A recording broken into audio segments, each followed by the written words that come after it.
Universitas Terbuka Purwokerto, Pokjar Kemangkon Purbalingga. Mata kuliah pembelajaran berwawasan kemasyarakatan. Presentasi ini disusun oleh kelompok 11, yakni mengenai tugas praktek rancangan pembinaan kepemudaan dengan Bapak dosen Sarjono SPD MM.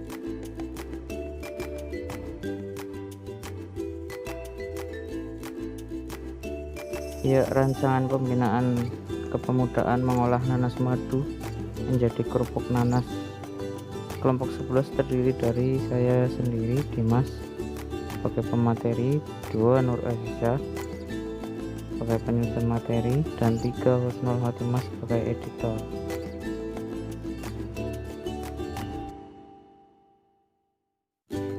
Ya, 1.1 latar belakang.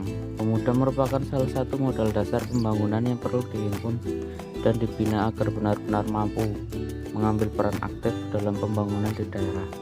Pemuda merupakan generasi penerus bangsa. Di tangan pemuda, pembangunan bangsa ini akan berjalan sesuai dengan harapan para pemimpin negara. Peran aktif pemuda tersebar melalui berbagai wadah, salah satunya melalui pembinaan lembaga kepemudaan. Melalui program praktik mata kuliah pembelajaran berwawasan kemasyarakatan, pada mulanya nanas madu oleh para petani di Belik Pemalang dimanfaatkan sebagai tanaman kelestarian lingkungan hidup untuk menghindari tanah longsor. Oleh karena itu ditanam pada tanah sengketan atau di bebatuan sehingga tidak terjadi longsor. Akan tetapi sekarang ini merupakan budidaya yang diusahakan petani karena sangat menguntungkan. Nanas salah satu komoditi buah unggulan Indonesia yang banyak digemari masyarakat lokal maupun luar negeri.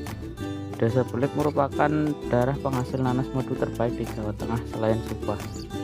Bahkan karena makin besarnya kualitas nanas madu di Pemalang, pemerintah setempat menjadikan nanas madu sebagai ikon serta oleh-oleh khas daerah Pemalang.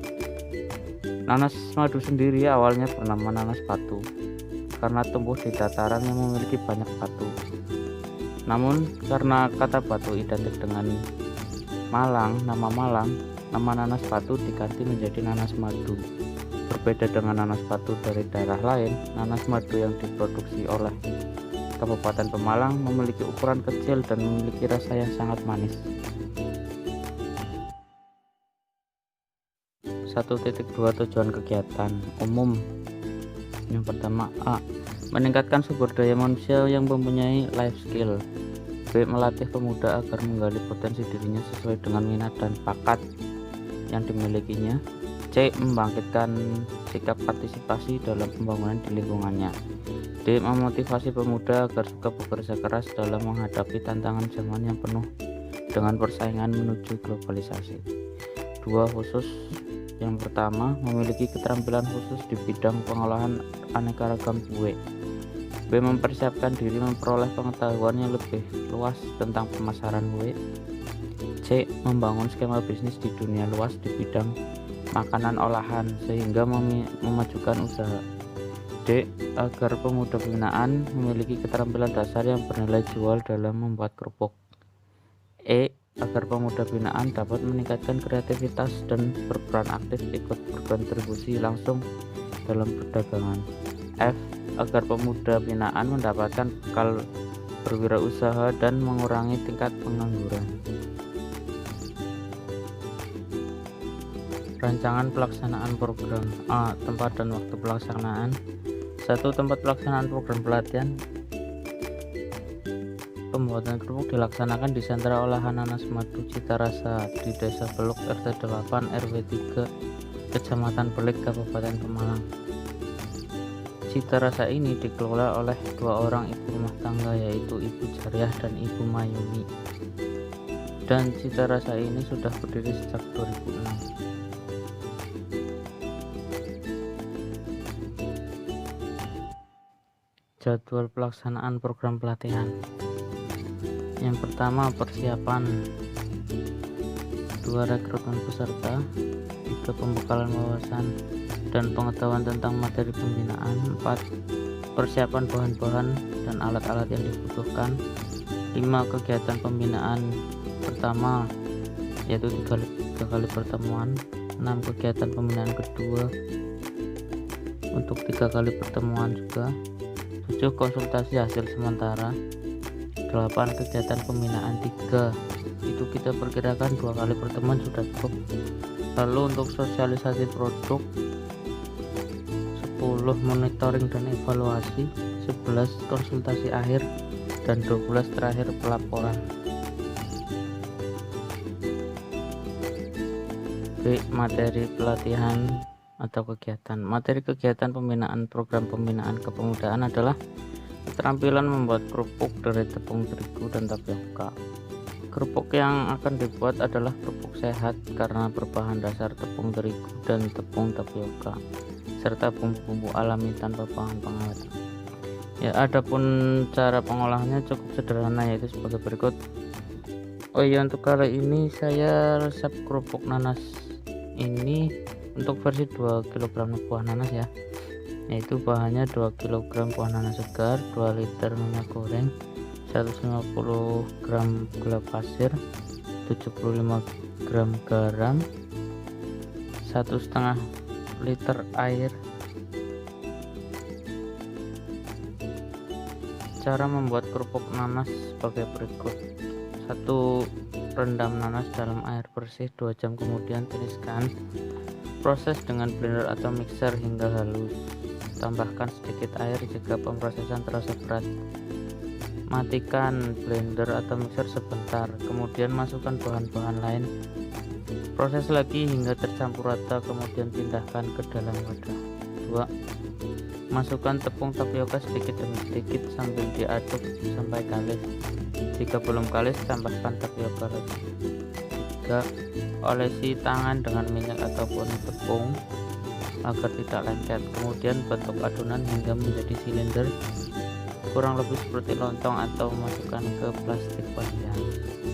4. Panaskan air, kemudian rebus adonan hingga mengembang. Setelah mengembang sekitar 5 menit, angkat dari panci dan tiriskan. 5. Simpan adonan di dalam lemari es semalaman agar padat, sehingga nantinya tidak akan hancur jika dipotong. 6. Potong tipis-tipis, kemudian tata di nampan lebar atau tampah. Jemur kerupuk di bawah sinar matahari minimal 2 hari, itu jika panasnya cukup ya. Setelah itu digoreng secukupnya di dalam minyak panas yang banyak sampai mengembang. Gunakan api kecil agar tidak cepat gosong. Tips menggoreng kerupuk agar mengembang, renyah, dan tidak melempem. Pertama, goreng kerupuk dengan api sedang. 2. Goreng kerupuk sedikit demi sedikit agar bisa mengembang sempurna. Ketiga, goreng kerupuk sambil ditekan-tekan agar kerupuk tidak berlipat. Yang terakhir, goreng kerupuk sambil disiram-siram minyak panas. Cara memilih nanas yang baik. 1. Pilih nanas yang memiliki mahkota hijau cerah. Kondisi nanas yang segar memiliki tingkat kematangan yang sempurna, biasanya memiliki mahkota yang berwarna hijau cerah dan tegak. Selain dari warna mahkota, berat buah juga dapat menentukan rasa daging yang ada di dalamnya. Semakin berat nanas, maka semakin manis pula daging buahnya. 2. Beli nanas yang berukuran besar. Selain lewat berat, memilih nanas yang berukuran besar ternyata tidak kalah penting, karena sebagian besar daging nanas akan terbuang saat kita kupas. Maka dari itu disarankan untuk memilih nanas yang berukuran besar. 3. Hindari memilih nanas dengan permukaan kulit mengkerut. Sebaiknya jangan membeli nanas yang memiliki permukaan kulit yang keriput atau mengkerut, karena buah dengan kondisi seperti ini biasanya telah melewati masa matangnya alias tua.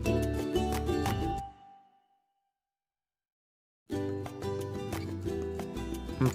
Tekan permukaan kulit nanas. Untuk memastikan kembali kematangannya, kita bisa menekan permukaan kulit menggunakan jari. Bila dirasa cukup empuk, berarti nanas sudah matang dan siap dimakan. Namun bila dirasa keras, berarti nanas masih mentah.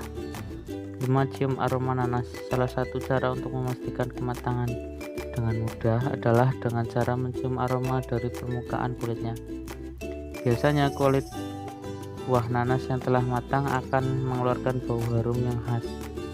Namun apabila tidak ada aroma manis khas dari buah tersebut yang tercium, berarti pertanda buah tersebut belum matang.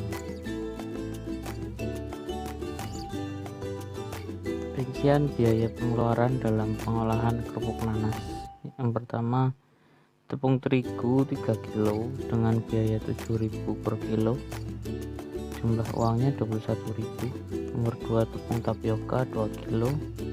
Harga 7.500 per kilo. Jumlahnya 15.000. 3, minyak goreng 1 liter 12.000. Harganya 12.000 ya. 4, bawang putih 1/4 kilo cukup 6.000 rupiah. Garam 3 sendok makan, kita hitung 300 rupiah ya. 6, terasi 3 bungkus 500 per bungkus, berarti 1.500 ya. 7, ikan sarden 1 kaleng, 1 kalengnya 5.000. 8, penyedap rasa 40 gram 500 per bungkus 1.000. Plastik kemasan kecil 1 roll 4.000. 10, plastik kemasan besar 1 roll 5.000. Tali rafia 1 roll 2.500. Jaring-jaring 6 meter persegi 4.500 per meter. Jadi jumlahnya 100.300 rupiah. Ya, C, pelaksanaan. 1, tim tutor. Tim pelatihan sebagai berikut: penasehat Bapak Sarjono SPD MM, pembimbing Ibu Mayumi selaku pemilik sentra olahan cita rasa. Tutor pelatihan ada Nur Azizah, Husnul Khotimah, dan Dimas. Peserta kami mengambil dari warga sekitar, tentunya pula warga sukarela pada umumnya.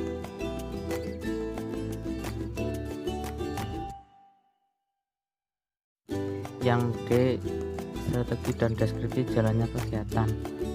Strategi kegiatan: A, pengamatan. Melalui kegiatan ini, penulis mencoba mengamati kegiatan yang dilakukan oleh pemuda lingkungan sekitar. Hasilnya diperoleh bahwa sebagian besar para pemuda kurang memanfaatkan waktu dan potensinya untuk kegiatan kewirausahaan. B, penentuan masalah.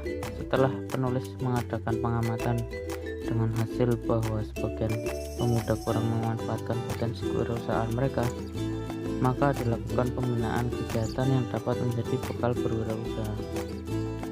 C, penentuan pemuda binaan. Dalam menentukan pemuda yang akan dibina, dipilih pemuda yang tinggal di lingkungan sekitar, sekurang-kurangnya 8 orang warga belajar atau lebih.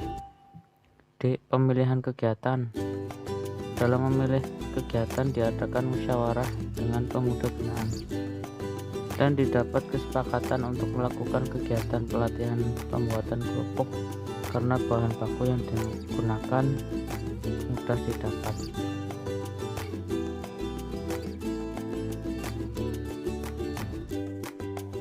Yang E, pelaksanaan. Agar pelaksanaan dapat berjalan dengan baik, dalam kegiatan tidak bersifat kaku, artinya kedudukan kita sama, tidak ada yang lebih tinggi, dan pemuda binaan mempunyai kebebasan untuk mengeluarkan ide atau gagasan dalam kegiatan pembinaan. Pembinaan akan dilakukan sekurang-kurangnya dalam 8 kali pertemuan dalam 3 bagian besar pembinaan. F, evaluasi. Dalam tahap ini dapat dilihat hasil pembuatan kerupuk oleh pemuda binaan. G, tindak lanjut. Diharapkan pemuda dapat berwirausaha melalui kegiatan pembinaan ini.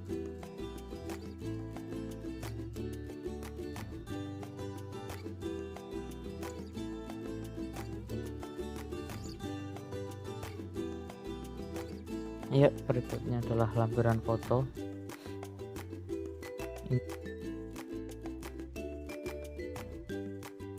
Berikutnya adalah wawancara guna menyusun rancangan dengan pemilik sekaligus meminta izin guna melakukan pelatihan kepemudaan melalui pelatihan pengolahan nanas madu. Berikut foto. foto Mbak Nur Aziza dengan Ibu Jariah. Link video wawancara bisa diakses melalui YouTube ya, silahkan, linknya sudah saya sediakan. Terima kasih.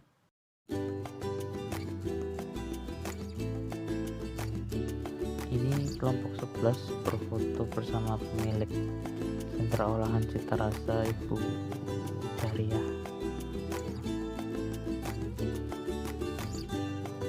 Ini terakhir demikian pemaparan dari kami, yaitu kelompok 11 dalam rancangan pembinaan kepemudaan tersebut. Doakan kami semoga rancangan ini bisa terlaksana sebagaimana mestinya sampai memperoleh hasil yang maksimal dalam prakteknya. Amin. Terima kasih. Wassalamualaikum warahmatullahi wabarakatuh.